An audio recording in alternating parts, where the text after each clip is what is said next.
Contexto francês: desigualdade social. É a primeira causa da Revolução. Toda essa situação de desigualdade agravou-se com a crise social que existia na França. A crise econômica francesa era motivada pelos elevados gastos do país. O governo francês gastava 20% a mais do que arrecadava. Governo absolutista. É um sistema político que o monarca tinha a concentração do poder em suas mãos. Eles também tinham os ministros chamados de burocratas. A França era uma monarquia absolutista governada por Luís XVI. A França viveu uma intensa crise econômica nas décadas de 1770 e 1780. Um dos motivos da crise era que o governo gastava mais do que arrecadava. As classes de baixo sofreram, os impostos foram reduzidos e a oferta de emprego diminuída. Não muito diferente dos dias atuais. Enquanto o povo sofria trabalhando para pagar impostos, os ricos que faziam parte da classe mais alta viviam no luxo, faziam bailes e etc.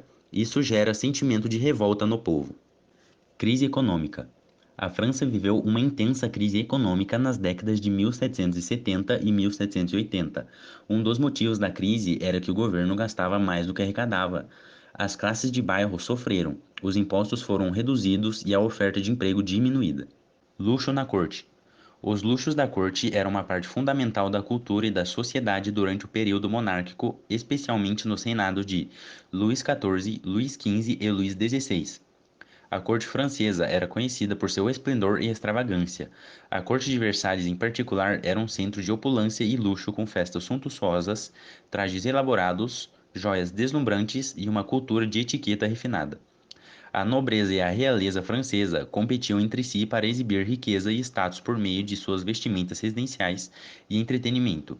Esses luxos da corte eram frequentemente financiados pelo Tesouro Real e contribuíram para as tensões econômicas que culminaram na Revolução Francesa. O contraste entre a ostentação da corte e as condições difíceis do povo francês desempenhou um papel significativo na agitação social e política da época. A Grande Fome. Em 1788 e 1789, a França teve colheitas ruins, resultados diretos de um inverno extremamente rigoroso que atingiu o país nesse período com colheitas ruins. O preço do alimento aumentou e muitos camponeses não tinham condição de comprá-los. Resultado, a fome aumentou.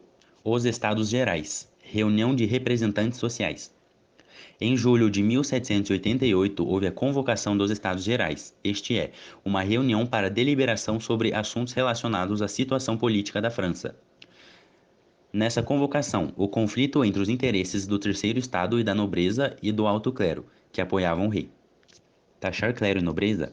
Durante os Estados Gerais, que foi convocado em 1789, a nobreza e o clero detinham privilégios especiais como isenção de impostos, enquanto a maioria do povo, o terceiro estado, suportava a maior parte dos impostos.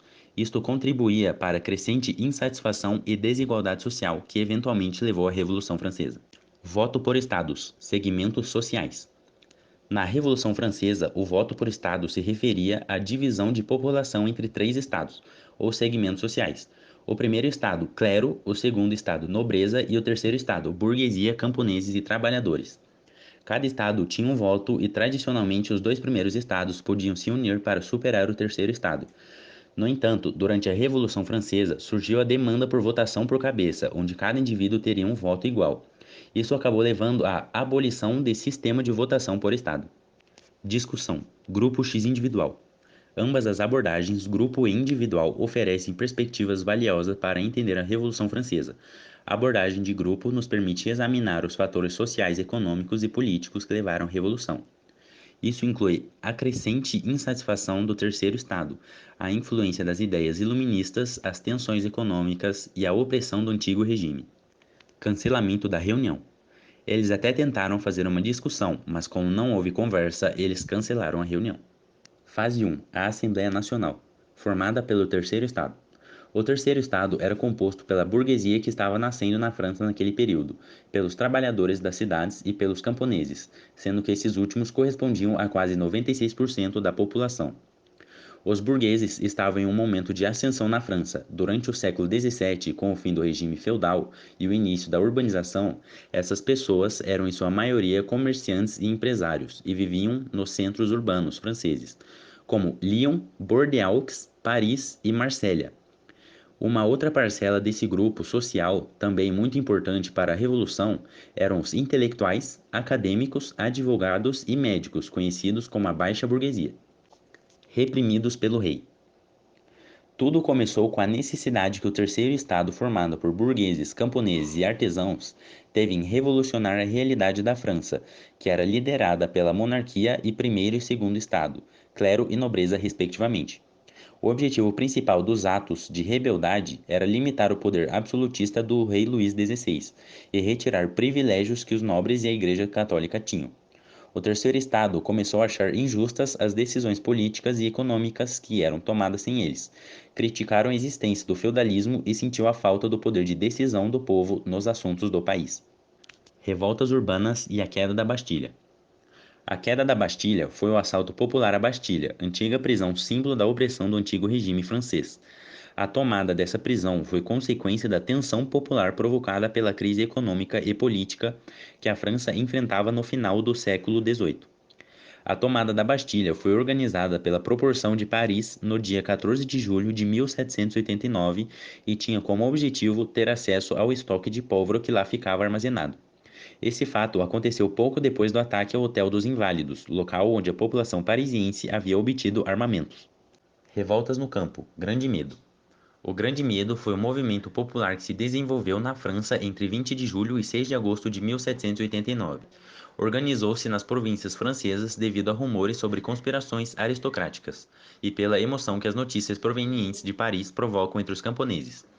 Espalhou-se a notícia de que a aristocracia estava contratando bandidos para que percorressem os campos cortando trigo verde e estragando a colheita. Acreditava-se ainda que os nobres proprietários estavam monopolizando o grão para vender a um preço mais alto. O medo estendeu-se com rapidez e produziram-se revoltas de modo quase simultâneo. Os camponeses organizaram-se em grupos, saquearam e incendiaram as propriedades dos senhorios. Fase 2. A monarquia constitucional.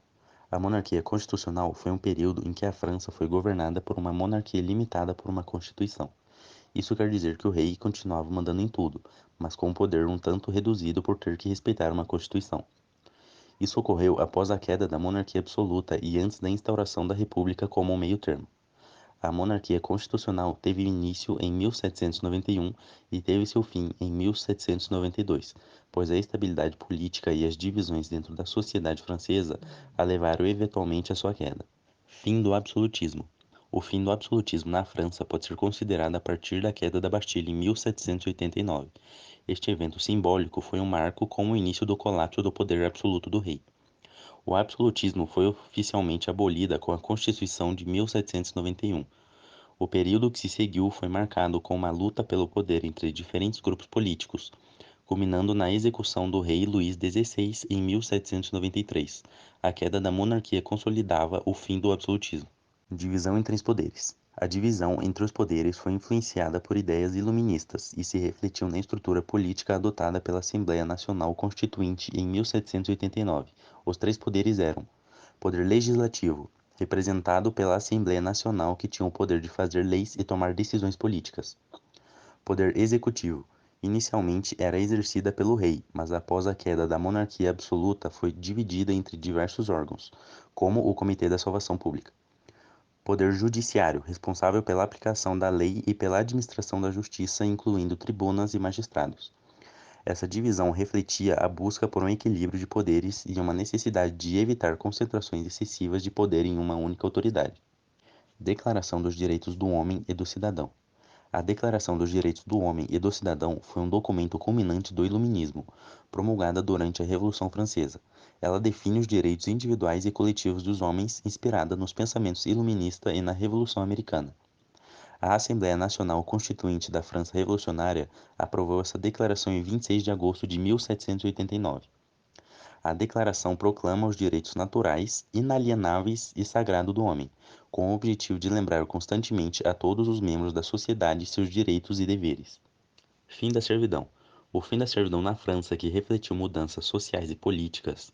A servidão foi um sistema feudal em que os camponeses estavam ligados à terra e tinham obrigações para os senhores feudais, como o pagamento de tributos e trabalhos forçados. O fim da servidão não ocorreu de forma direta, foi um processo gradual que se estendeu ao longo do tempo. influenciado por uma série de eventos e medidas legislativas, mas foi em 4 de agosto de 1789 que aboliu oficialmente a servidão e todas as obrigações feudais, incluindo o dízimo feudal e a corvéia. Igualdade jurídica. A igualdade jurídica foi um dos principais fundamentos da Revolução Francesa. O conceito de igualdade política era central nas discussões e aspirações dos revolucionários. Este conceito referia-se à ideia de que todos os cidadãos deveriam ter direitos políticos iguais, independentemente de sua origem social, título nobiliárquico ou privilégios hereditários. A igualdade jurídica representava uma rejeição dos privilégios e hereditários do antigo regime. Fuga do rei. Na manhã do dia 21 de julho de 1791, a comunidade de Paris estava empavorosa, tudo por causa da notícia da partida da família real da cidade na noite anterior, bem debaixo do nariz e dos guardas.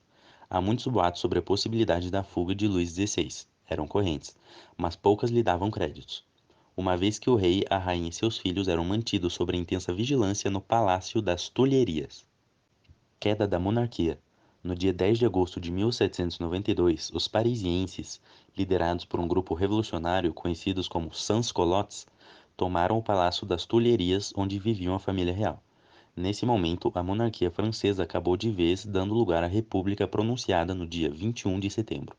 Instituição da República. A Revolução Francesa pode ser dividida dentro do período das instituições políticas que atuaram no país. Assembleia Nacional Constituinte e Assembleia Legislativa, de 1789 a 1792. Conversão Nacional, de 1792 a 1795. E Diretoria, de 1795 a 1799.